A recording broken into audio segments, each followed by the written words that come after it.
Today, we're going to watch a few clips, just a few clips from this recent interview posted by Alyssa Childers on her podcast with this lady, Krista Bontrager, who is known, I guess, online as Theology Mom. And this has to do with Biola University. This is really interesting, to be honest. So, for a little bit of background, Alyssa Childers, of course, got her launch back in, I think, 2019 when she published this crazy book, Another Gospel, where she argues that quote unquote progressive Christianity is a completely different religion than Christianity. And she identifies people like Brian Zond and Peter Enns and Rachel Held Evans, the late Rachel Held Evans.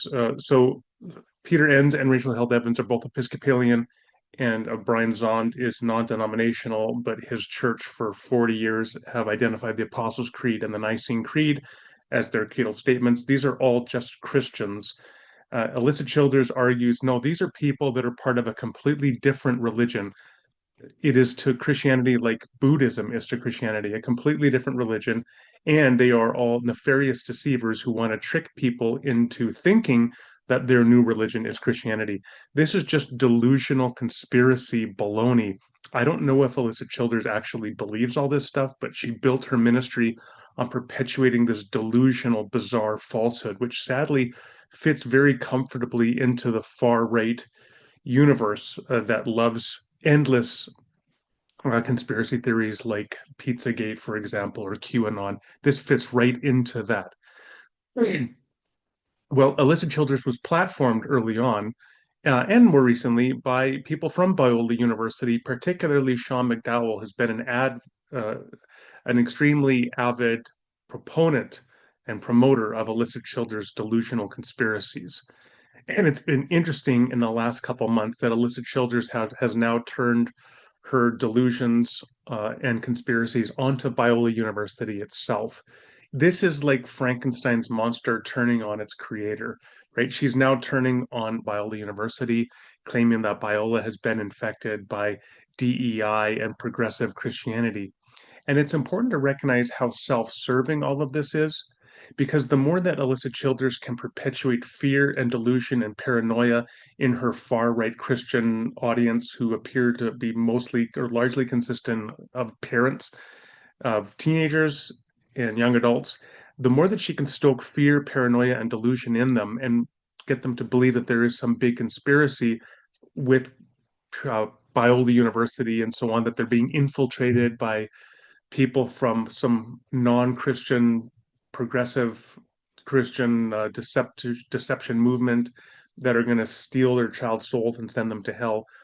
The more that she can promote that delusion, the more that she promotes her own ministry, quote unquote, right? She's promoting her podcast, she's promoting her books, she's promoting her conferences, she's promoting her public speaking, she's promoting her partnerships with institutions that she considers to be legitimate, of which now Biola is no longer one of them. So just attempting to destroy Biola or to undercut its reputation and stoke fear and paranoia about its slow or quick spiral into progressive Christianity is a great way for her to promote her own quote unquote ministry. So it's very self-serving. In this video, what I wanted to focus on in particular was just to show a few clips from her and her conversation with theology mom here, Krista Bontrager, and just to give some examples of how bizarre and extreme these people are.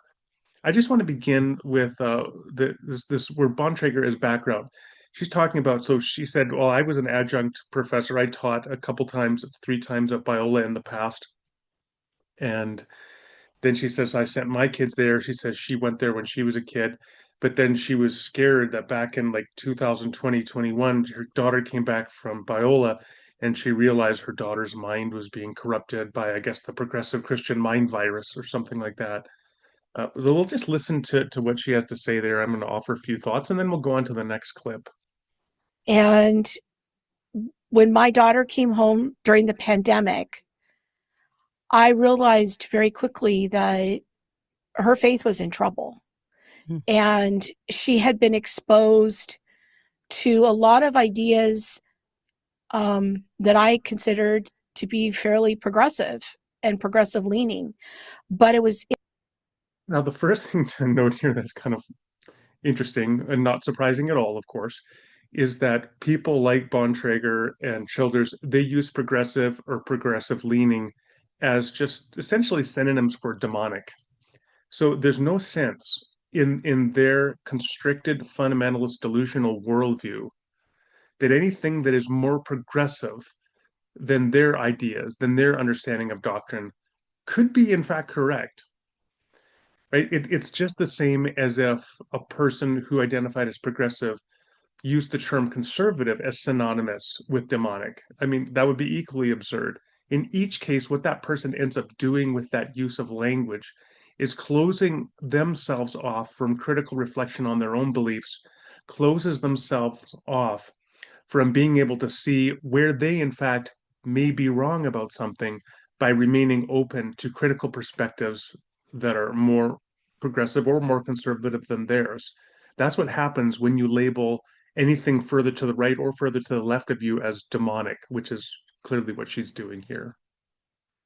In a wrapper of Christian discipleship and love for neighbor. So what she says there is, so her daughter had gone off to Biola, and the wrapper was love for neighbor, but deep inside it was a progressive idea, which kind of makes me laugh. I'm tempted to, do I laugh or do I cry? So she says, essentially what she's implying here is the veneer is that you should love your neighbor as yourself, but really it's a progressive idea, which is just a way of closing yourself off to the way that your child has been discipled to love her neighbor, right? What Bontrager, she's so indoctrinated into her cultic MAGA mind virus that she right away concludes anybody who has a progressive idea, which obviously is demonic, and is loving their neighbor, that the love of neighbor is merely the wrapper.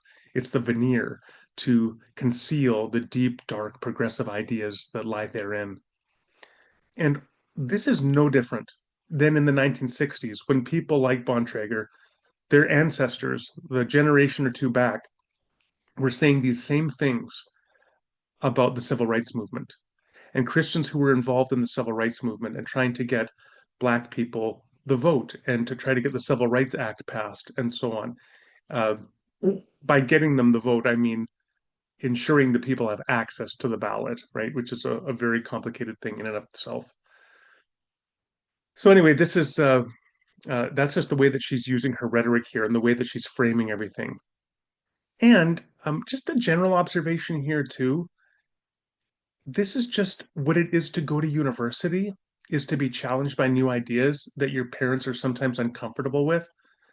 And it's classically the response of parents to sort of scratch their head at their child taking on these radical new ideas. What tends to happen over a generation is like a child goes to university, they become a little more radical, and then they stabilize over time, and then they're less radical, and it all works itself out. And that's just part of intellectual maturation. As somebody who taught in an undergraduate and graduate university and seminary system for 20 plus years, I can tell you that's the experience, that's the process. But what they're doing here is they're milking this to their audience to create fear and paranoia about how Biola has now become the rapper that is concealing progressive ideas about loving your neighbor. Like that's so threatening and dangerous. And I was concerned. And so I thought, well, surely this is a mistake. This is just one or two rogue profs. I can get to the bottom of this. I still know. By the way, this idea of parents going to the university and challenging rogue profs and getting to the bottom of what's being taught here, people like this are just, it's a shame that Christian universities have to deal with people like this who make it their life's mission to ensure that the university or the seminary conforms to whatever their fundamentalist theology is, and that if they don't conform to it, they're going to make as big a stink as possible they can with a constituency to try to undermine the university or the seminary. And they're all just doing it because they just love it so much and they're just so concerned about that university or seminary. I've dealt with many people like this over the years, and they're absolutely exasperating. Okay, that's it for that clip. I'm going to now move on to the next one. So give me a second. Okay, now Theology Mom is going to talk about by the way, look at her shirt. I am Charlie Kirk. It tells you a lot about who you're dealing with here. But now, so Theology Mom, she's going to talk about the kind of faculty that they're hiring at Biola. And you got to listen in particular to what Alyssa Childers chimes in with here because it's very revealing. Biola is willing to hire faculty on that. There's a spectrum of someone who is, I would consider a very biblically sound, biblically faithful person like J.P. Moreland or my friend Thaddeus Williams. And also on the spectrum would be someone who is more, I would say, center left leaning, of someone like Brad Christerson, who heads up the sociology department. Okay, so she's raising this as a big concern that Biola might have a faculty member who's quote unquote center left. Because clearly in her mind, if you're going to be a Christian institution, you have to be Republican right wing. That's her clear assumption here. And has some somewhat socialist leaning types of posts on social And media. I'll just say, I think you're Okay, so she says, so this guy, he's center left, and he has some kind of socialist leaning posts. I'm pretty sure that for this theology mom here, if somebody was making a social media post about how the United States should have not-for-profit healthcare like every other Western developed nation, she would think that was a socialist post that should exclude that person from teaching at Biola University. That's how cultic this mindset is. And then Alyssa Childers now chimes in and listen to what she says about this sociology prof that is so threatening because he's center left. you're being incredibly gracious to say center left. I mean, there are screenshots of him marching in the No Kings, protest. There's Okay, so you say he's center left, but he marched in the No Kings protest. There are screenshots of this faculty member marching in the No Kings protest. Okay, the No Kings protest in October was the largest protest in American history, and what people from Republican to Democrat to unaffiliated were all protesting. More than 7 million people took to the street in that protest. What they were protesting is the eradication, the erosion of democratic norms. And we could certainly talk all day about the way the Trump administration is undermining democratic norms and how he is seeking increasingly to raise the power of the executive branch of government over the judicial branch and the legislative branch.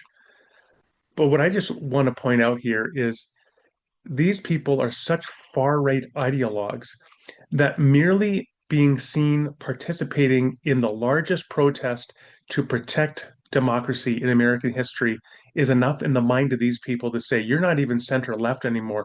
You're now an extremist and you should not teach at a Christian university. That's how extreme Childers and Theology Mom are. Now, this next clip is interesting because Childers is talking about how a lot of these people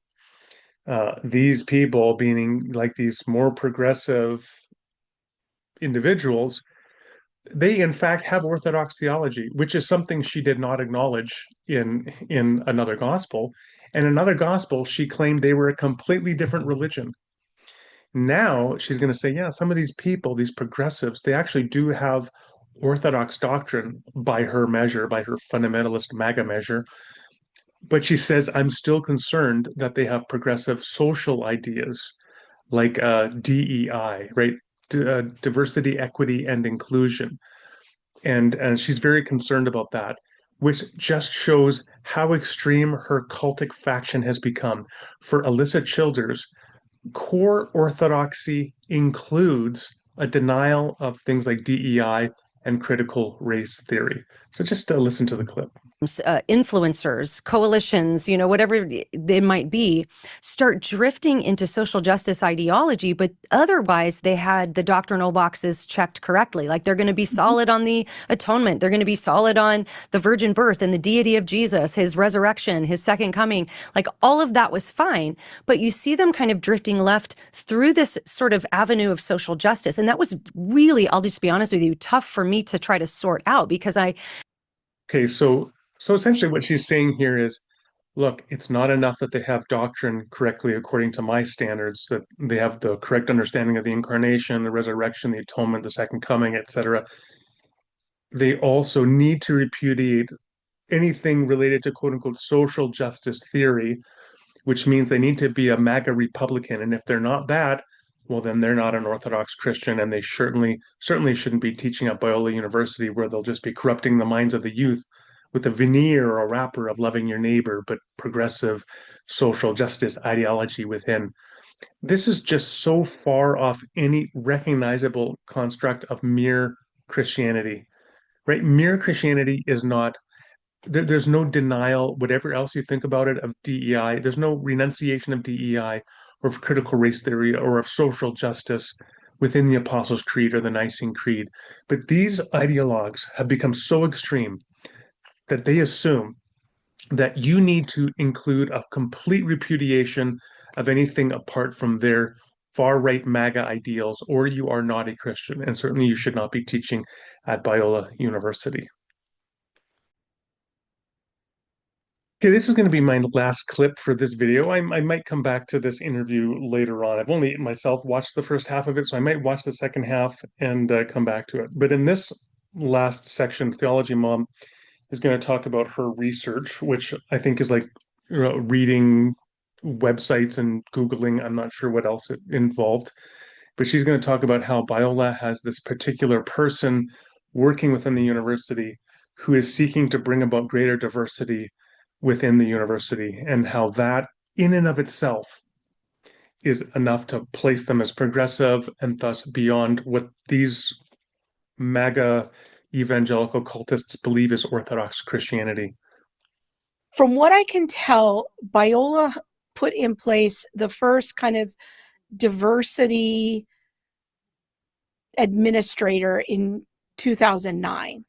And that person now, I believe, is on the board at Seattle Pacific and has taken those ideas up there. But that person was appointed to begin to bring in diversity policies and ideas. Eventually, what happened was that a provost was hired named Dr. Deborah Taylor to implement diversity kind of from the top down. And she first got on my radar back in 2020, I believe. And I was able to get a hold of her doctoral dissertation. And so I read through her dissertation. It's basically a how-to manual on how to take a predominantly white evangelical university and begin to help it undergo a structural transformation to be embedded with diversity, equity, and inclusion. Okay, this that's where we'll stop. This is really interesting because Theology Mom here is clearly very concerned that there could be somebody at Biola University whose focus is on increasing the diversity of the organization and making it um, less white. But let's put a finer point on that. So I just looked up right now. Los Angeles, 1/3 of the population of Los Angeles is foreign born. More than 1.8 million Los Angelinos identify, I think that's how you say it, right? Los Angelinos. They identify as Hispanic or Latino. 500,000 are Asian, Native Hawaiian, Pacific Islander. More than 1.15 million people are another race, and over 500,000 identify as two or more races. In other words, Los Angeles is one of the most diverse cities on the entire planet. Biola is right in the middle of this and has an overwhelmingly white student population. And Theology Mom believes, apparently, that if you recognize the diversity of the city, the demographic diversity, the wonderful diversity, ethnically, racially, culturally, and you seek to implement policies by which the university would then begin to reflect more of the diversity that exists in the community in which it is embedded, that in and of itself is enough to make you a left-wing progressive liberal who is a threat to the integrity of Biola University. Just to reduce this to brass tacks, if you are seeking policies that, in the minds of Theology Mom, seek to decrease the whiteness of Biola University, then I guess that is some intrinsic threat to the integrity of the university and the integrity of her Christian faith. I mean, do with that what you will, but that just, I think, plainly explains how bizarre, how radical, how anti-Christian these MAGA Republicans, evangelicals, I should say, MAGA evangelicals, like Alyssa Childers and this Theology Mom are, right? And this just goes back to the fact that in the 1960s, all the conservative evangelicals that were this chorus of opposition to the civil rights movement, that is exactly the same thing that you are seeing today. Nothing has changed.